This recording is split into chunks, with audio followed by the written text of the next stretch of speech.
Walden, by Henry David Thoreau. Chapter 4. Sounds. But while we are confined to books, though the most select and classic, and read only particular written languages, which are themselves but dialects and provincial, we are in danger of forgetting the language which all things and events speak without metaphor, which alone is copious and standard. Much is published, but little printed.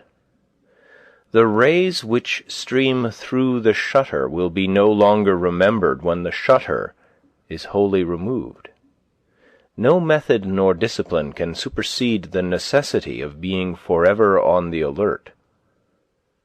What is a course of history or philosophy or poetry, no matter how well selected, or the best society, or the most admirable routine of life, compared with the discipline of looking always at what is to be seen? Will you be a reader, a student merely, or a seer? Read your fate, see what is before you, and walk on into futurity.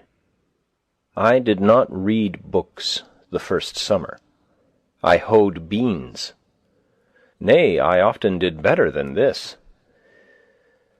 There were times when I could not afford to sacrifice the bloom of the present moment to any work, whether of the head or hands.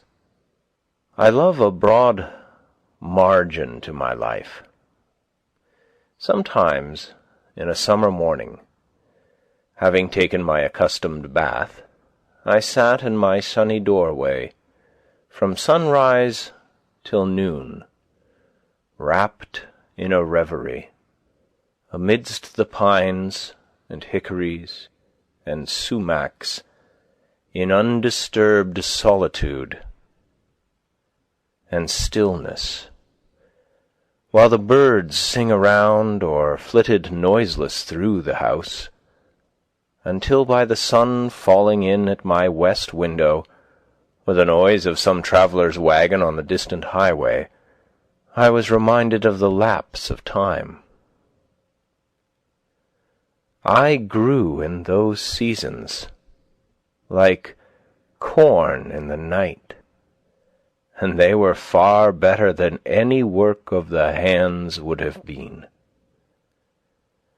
They were not time subtracted from my life, but so much over and above my usual allowance. I realized what the Orientals mean by contemplation and the forsaking of works. For the most part, I minded not how the hours went. The day advanced as if to light some work of mine. It was morning, and lo, now it is evening, and nothing memorable is accomplished. Instead of singing like the birds, I silently smiled at my incessant good fortune. As the sparrow had its trill sitting on the hickory before my door, so had I my chuckle or suppressed warble which he might hear out of my nest. My days were not days of the week, bearing the stamp of any heathen deity, nor were they minced into hours and fretted by the ticking of a clock. For I lived like the Puri Indians, of whom it is said that for yesterday, today, and tomorrow they have only one word, and they express the variety of meaning by pointing backward for yesterday, forward for tomorrow, and overhead for the passing day. This was sheer idleness to my fellow townsmen, no doubt. But if the birds and flowers had tried me by their standard, I should not have been found wanting. A man must find his occasions in himself, it is true. The natural day is very calm, and will hardly reprove his indolence. I had this advantage at least in my mode of life over those who were obliged to look abroad for amusement, to society and the theatre, that my life itself was become my amusement, and never ceased to be novel. It was a drama of many scenes, and without an end. If we were always, indeed, getting our living and regulating our lives according to the last and best mode we had learned, we should never be troubled with ennui.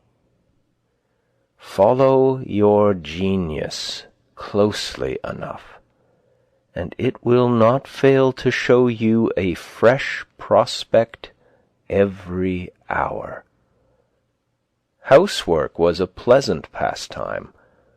When my floor was dirty, I rose early, and, setting all of my furniture out of doors on the grass, bed and bedstead making but one budget, dashed water on the floor and sprinkled white sand from the pond on it, and then with a broom scrubbed it clean and white.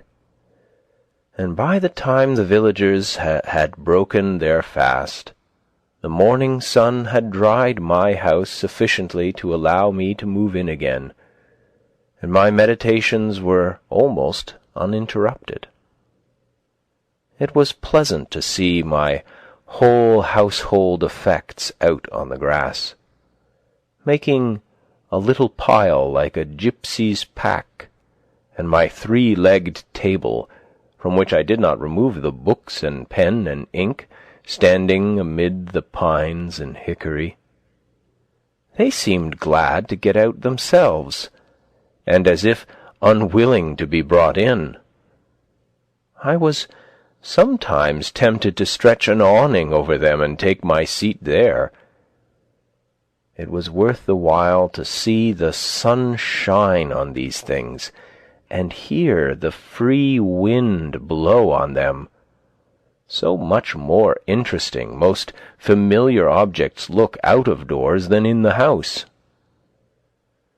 A bird sits on the next bough. Life everlasting grows under the table, and blackberry vines run round its legs. Pine cones, chestnut burrs, and strawberry leaves are strewn about.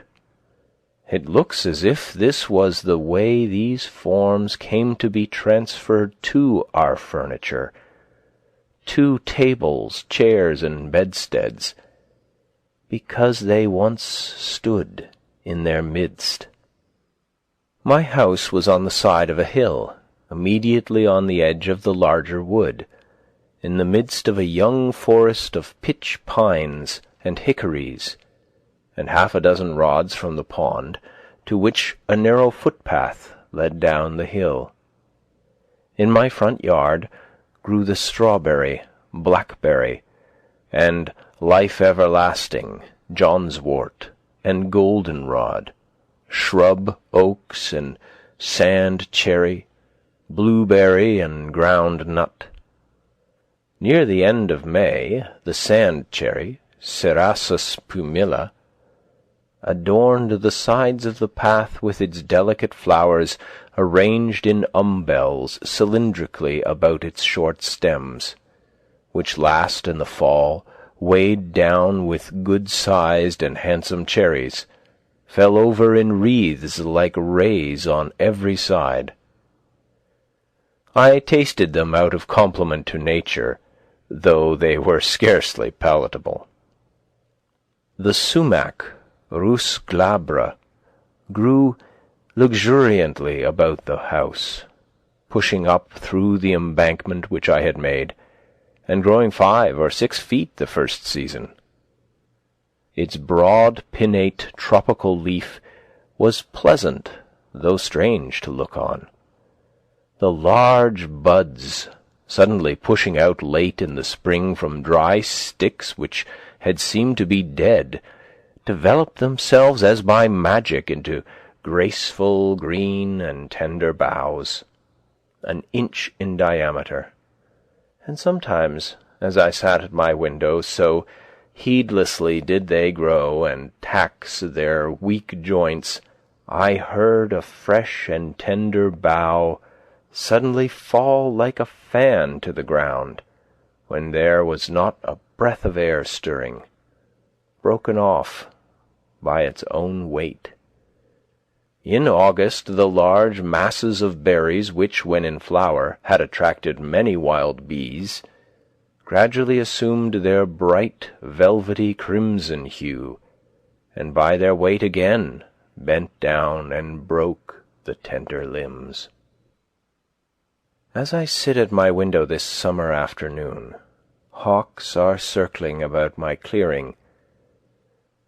The tantivy of wild pigeons, flying by 2 and 3s athwart my view, or perching restless on the white pine boughs behind my house, gives a voice to the air. A fish-hawk dimples the glassy surface of the pond and brings up a fish. A mink steals out of the marsh before my door and seizes a frog by the shore. The sedge is bending under the weight of the reed-birds flitting hither and thither, and for the last half-hour I have heard the rattle of railroad cars, now dying away and then reviving like the beat of a partridge, conveying travellers from Boston to the country. For I did not live so out of the world as that boy who, as I hear, was put out to a farmer in the east part of the town, but ere long ran away and came home again, quite down at the heel and homesick. He had never seen such a dull and out-of-the-way place. The folks were all gone off. Why, you couldn't even hear the whistle. I doubt if there is such a place in Massachusetts now. In truth, our village has become a butt for one of those fleet railroad shafts, and o'er our peaceful plain its soothing sound is Concord. The Fitchburg Railroad touches the pond about 100 rods south of where I dwell. I usually go to the village along its causeway, and am, as it were, related to society by this link. The men on the freight trains, who go over the whole length of the road, bow to me as to an old acquaintance. They pass me so often, and apparently they take me for an employee. And so I am. I, too, would fain be a track repairer somewhere in the orbit of the earth. The whistle of the locomotive penetrates my woods summer and winter, sounding like the scream of a hawk sailing over some farmer's yard, informing me that many restless city merchants are arriving within the circle of the town, or adventurous country traders from the other side. As they come under one horizon, they shout their warning to get off the track to the other, heard sometimes through the circles of 2 towns. Here come your groceries, country, your rations, countrymen. Nor is there any man so independent on his farm that he can say them nay. And here's your pay for them, screams the countryman's whistle. Timber like long battering rams going 20 miles an hour against the city's walls, and chairs enough to seat all the weary and heavy-laden that dwell within them. With such huge and lumbering civility the country hands a chair to the city. All the Indian huckleberry hills are stripped, all the cranberry meadows are raked into the city. Up comes the cotton, down goes the woven cloth, up comes the silk, down goes the woolen, up comes the books, but down goes the wit that writes them. When I meet the engine with its train of cars moving off with planetary motion, or rather like a comet, for the beholder knows not if with that velocity and with that direction it will ever revisit this system, since its orbit does not look like a returning curve. With its steam cloud like a banner streaming behind it in golden and silver wreaths, like many a downy cloud which I have seen high in the heavens, unfolding its masses to the light, as if this travelling demigod, this cloud compeller, would ere long take the sunset sky for the livery of his train. When I hear the iron horse make the hills echo with his snort like thunder, shaking the earth with his feet and breathing fire and smoke from his nostrils, what kind of winged horse or fiery dragon they will put into the new mythology I don't know. It seems as if the earth had got a race now worthy to inhabit it. If all were as it seems, and men made the elements their servants for noble ends. If the cloud that hangs over the engine were the perspiration of heroic deeds, or as beneficent as that which floats over the farmer's fields, then the elements and nature herself would cheerfully accompany men on their errands and be their escort. I watched the passage of the morning cars with the same feeling that I do the rising of the sun, which is hardly more regular. Their train of clouds stretching far behind and rising higher and higher, going to heaven while the cars are going to Boston, conceals the sun for a minute and casts my distant field into the shade. A celestial train beside which the petty train of cars which hugs the earth is but the barb of the spear. The stabler of the iron horse was up early this winter morning by the light of the stars amid the mountains to fodder and harness his steed. Fire, too, was awakened thus early to put the vital heat in him and get him off. If the enterprise were as innocent as it is early. If the snow lies deep, they strap on him snowshoes, and, with the giant plough a furrow from the mountains to the seaboard, in which the cars, like a following drill barrow, sprinkle all the restless men and floating merchandise in the country for seed. All day the fire steed flies over the country, stopping only that his master may rest, and I am awakened by his tramp and defiant snort at midnight, when in some remote glen in the woods he fronts the elements encased in ice and snow, and he will reach his stall only with the morning star, to start once more on his travels, without rest or slumber. Or perchance at evening I hear him in his stable, blowing off the superfluous energy of the day, that he may calm his nerves and cool his liver and brain for a few hours of iron slumber. If the enterprise were as heroic and commanding as it is protracted and unwearied. Far through unfrequented woods on the confines of towns, where once only the hunter penetrated by day, in the darkest night dart these bright saloons, without the knowledge of their inhabitants. This moment stopping at some brilliant station house in town or city, where a social crowd is gathered, the next in the dismal swamp, scaring the owl and fox. The startings and arrivals of the cars are now the epochs in the village day.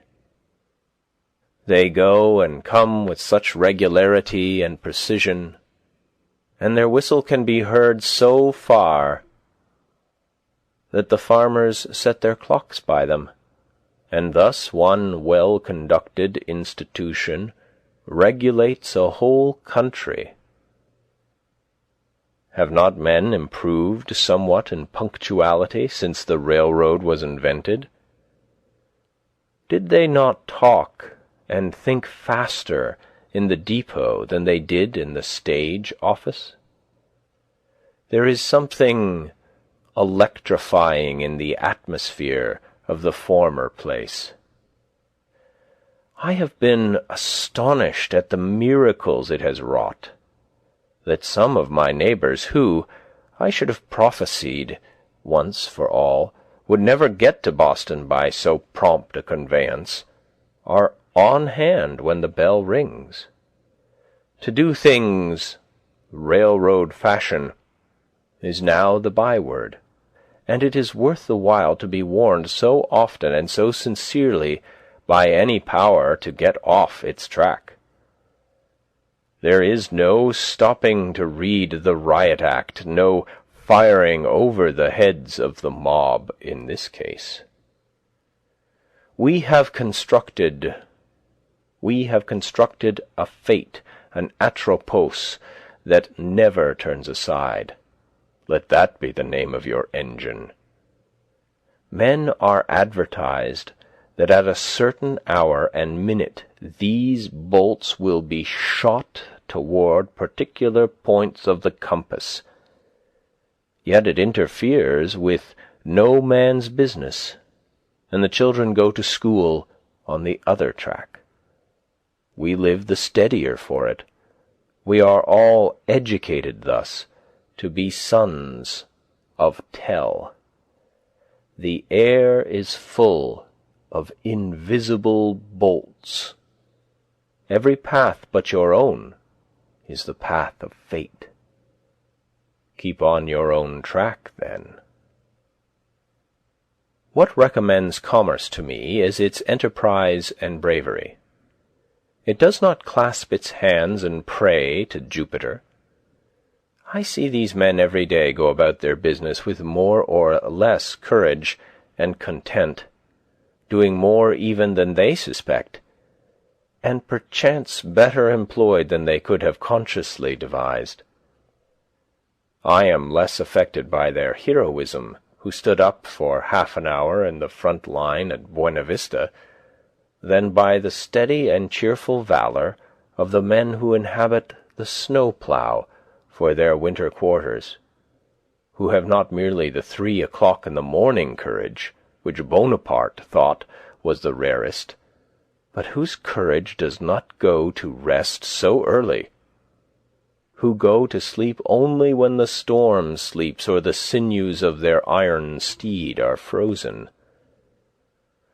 On this morning of the great snow, perchance, which is still raging and chilling men's blood, I bear the muffled tone of their engine bell from out the fog-bank of their chilled breath, which announces that the cars are coming, without long delay, notwithstanding the veto of a New England northeast snowstorm, and I behold the ploughmen, covered with snow and rime, their heads peering above the mould-board which is turning down other than daisies and the nests of field mice, like boulders of the Sierra Nevada that occupy an outside place in the universe. Commerce is unexpectedly confident and serene, alert, adventurous, and unwearied. It is very natural in its methods withal, far more so than many fantastic enterprises and sentimental experiments, and hence its singular success. I am refreshed and expanded when the freight train rattles past me, and I smell the stores which go dispensing their odours all the way from Long Wharf to Lake Champlain, reminding me of foreign parts, of coral reefs and Indian oceans and tropical climes and the extent of the globe. I feel more like a citizen of the world at the sight of the palm leaf which will cover so many flaxen New England heads the next summer, the Manila hemp and coconut husks, the old junk, gunny bags, scrap iron, and rusty nails. This carload of torn sails is more legible and interesting now than if they should be wrought into paper and printed books. Who can write so graphically the history of the storms they have weathered as these rents have done? They are proof sheets which need no correction. Here goes lumber from the Maine woods, which did not go out to sea in the last freshet, risen $4 on the 1,000 because of what did go out or was split up. Pine, spruce, cedar, first, second, third, and fourth qualities, so lately all of one quality, to wave over the bear and moose and caribou. Next rolls Thomaston lime, a prime lot, which will get far among the hills before it gets slacked. These rags and bales of all hues and qualities, the lowest condition to which cotton and linen descend, the final result of dress, of patterns which are now no longer cried up, unless it be in Milwaukee, as those splendid articles, English, French, or American prints, ginghams, muslins, etc., gathered from all quarters both of fashion and poverty, going to become paper of one colour, or a few shades only, on which, forsooth, will be written tales of real life, high and low, and founded on fact. This closed car smells of salt fish, the strong New England and commercial scent, reminding me of the Grand Banks and the fisheries. Who has not seen a salt fish thoroughly cured for this world, so that nothing can spoil it, and putting the perseverance of the saints to blush, with which you may sweep or pave the streets and split your kindlings, and the teamster shelter himself and his lading against sun, wind, and rain behind it, and the trader, as a Concord trader once did, hang it up by his door for a sign when he commences business, until at last his oldest customer cannot tell surely whether it be animal, vegetable, or mineral, and yet it shall be as pure as a snowflake, and if it be but put into a pot and boiled, will come out an excellent dun fish for a Saturday's dinner. Next, Spanish hides, with the tails still preserving their twist and the angle of elevation they had when the oxen that wore them were careering over the pampas of the Spanish Main, a type of all obstinacy, and evincing how almost hopeless and incurable are all constitutional vices. I confess that, practically speaking, when I have learned a man's real disposition, I have no hopes of changing it for the better or worse in this state of existence. As the Orientals say, a cur's tail may be warmed and pressed and bound round with ligatures, and after a 12 years' labour bestowed upon it, still it will retain its natural form. The only effectual cure for such inveteracies as these tails exhibit is to make glue of them, which I believe is what is usually done with them, and then they will stay put and stick.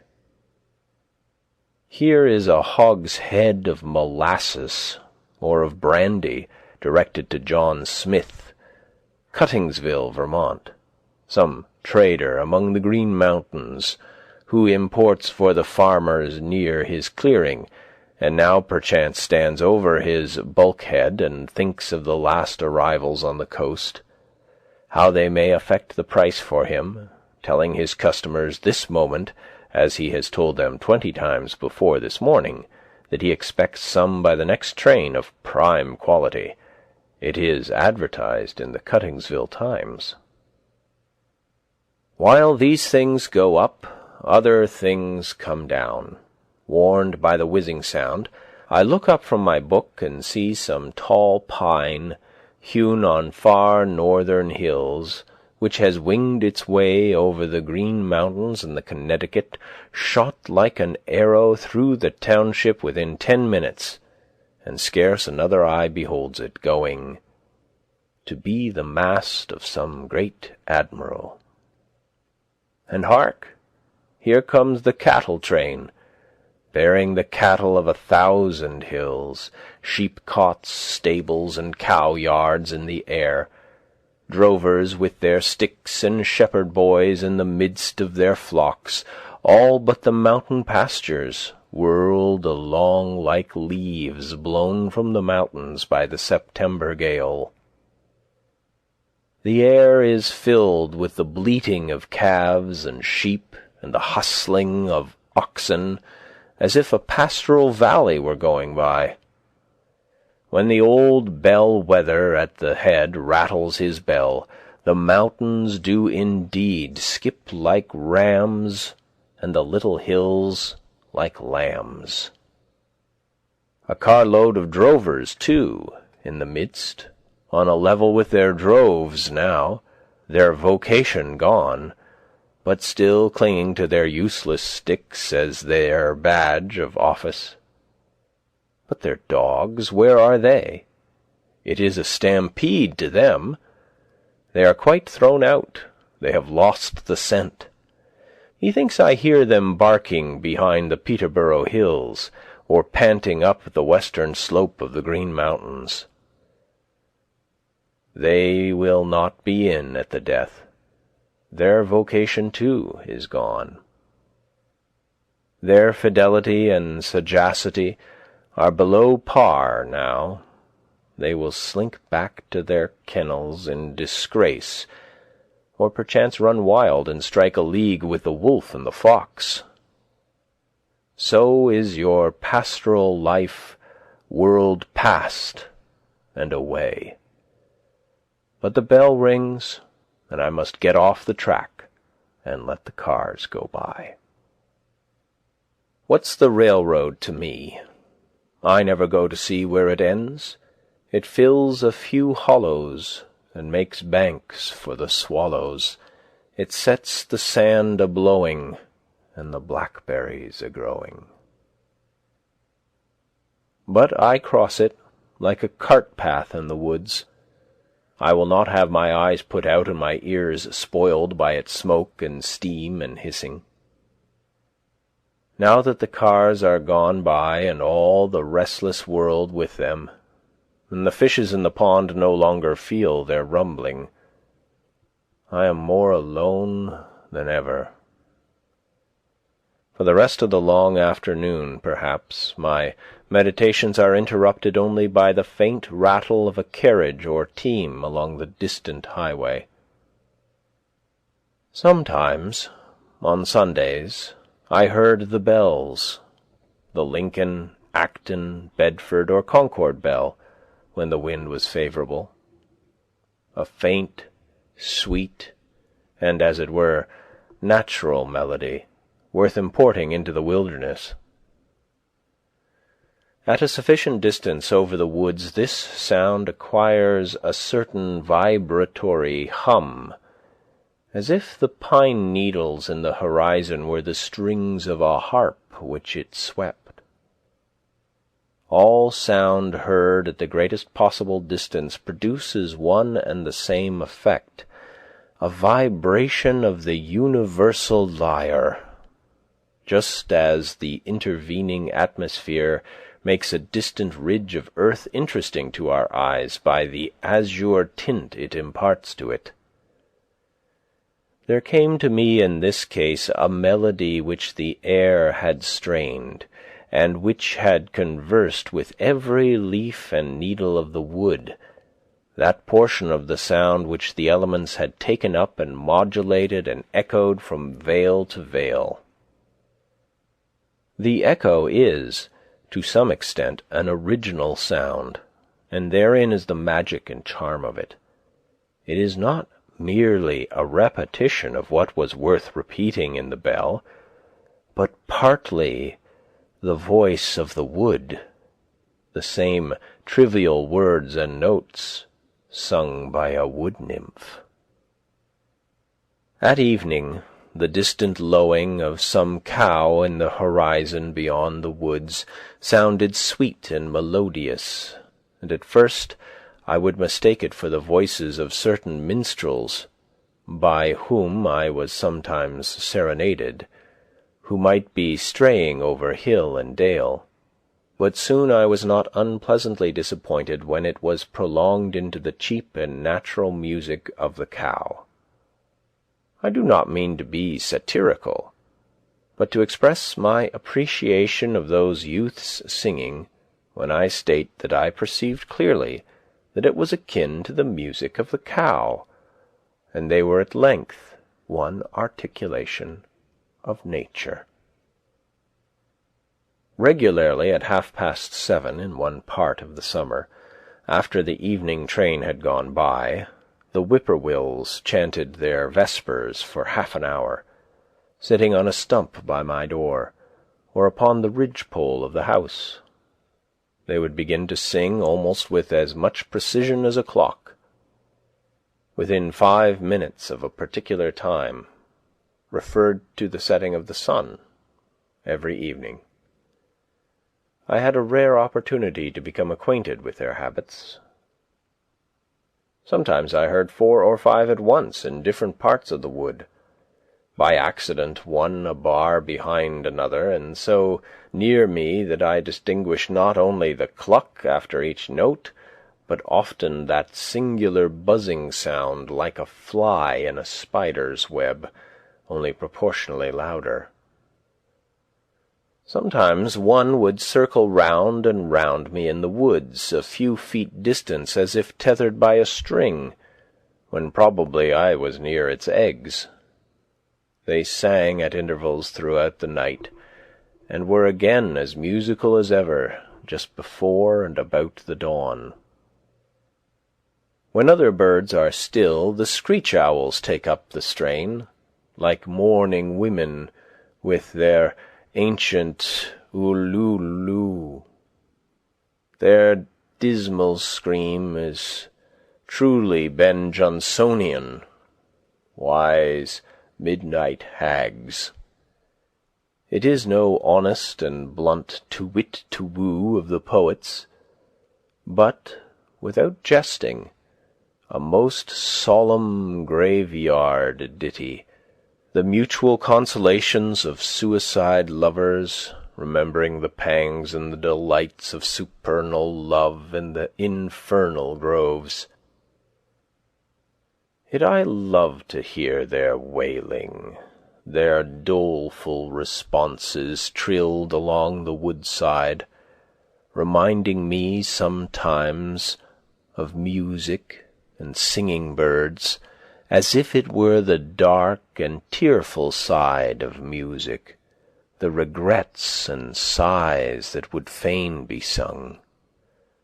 They are the spirits, the low spirits and melancholy forebodings of fallen souls that once in human shape night-walked the earth and did the deeds of darkness, now expiating their sins with their wailing hymns or threnodies in the scenery of their transgressions. They give me a new sense of the variety and capacity of that nature which is our common dwelling. Oh,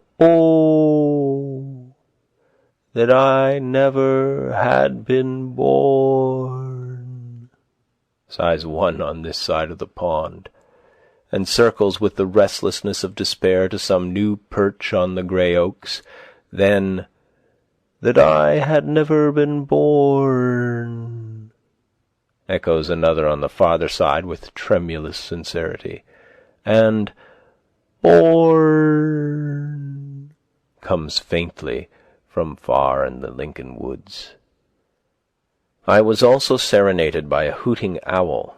Near at hand you could fancy it the most melancholy sound in nature, as if she meant by this to stereotype and make permanent in her choir the dying moans of a human being, some poor, weak relic of mortality who has left hope behind and howls like an animal, yet with human sobs on entering the dark valley, made more awful by a certain gurgling melodiousness. I find myself beginning with the letters G.L. when I try to imitate it, expressive of a mind which has reached the gelatinous, mildewy stage in the mortification of all healthy and courageous thought. It reminded me of ghouls and idiots and insane howlings. But now one answers from far woods in a strain made really melodious by distance. Hoo, hoo, hoo, hoo, hoo. And indeed, for the most part of it, suggested only by pleasing associations, whether heard by day or night, summer or winter. I rejoice that there are owls. Let them do the idiotic and maniacal hooting for men. It is a sound admirably suited to swamps and twilight woods which no day illustrates, suggesting a vast and undeveloped nature which men have not recognized. They represent the stark twilight and unsatisfied thoughts which all have. All day the sun has shone on the surface of some savage swamp where the single spruce stands hung with usnea lichens, and small hawks circulate above, and the chickadee lisps amid the evergreens, and the partridge and rabbit skulk beneath. But now a more dismal and fitting day dawns, and a different race of creatures awakes to express the meaning of nature there. Late in the evening I heard the distant rumbling of wagons over bridges, a sound heard farther than almost any other at night, the baying of dogs, and sometimes again the lowing of some disconsolate cow in a distant barnyard. In the meanwhile all the shore rang with the trump of bullfrogs, the sturdy spirits of ancient wine-bibbers and wassailers, still unrepentant, trying to sing a catch in their Stygian lake. If the Walden nymphs will pardon the comparison, for though there are almost no weeds, there are frogs there, who would fain keep up the hilarious rules of their old festal tables, though their voices have waxed hoarse and solemnly grave, mocking at mirth, and the wine has lost its flavour, and become only liquor to distend their paunches, and sweet intoxication never comes to drown the memory of the past, but mere saturation and water-loggedness and distension.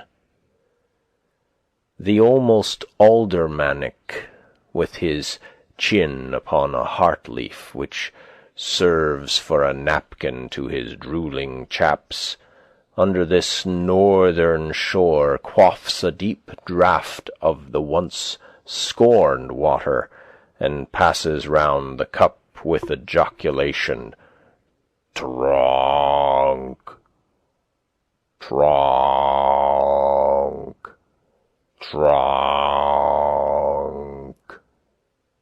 and straightway comes over the water from some distant cove the same password repeated, where the next in seniority and girth has gulped down to his mark, and when this observance has made the circuit of the shores, there ejaculates the master of ceremonies with satisfaction, "Drunk,"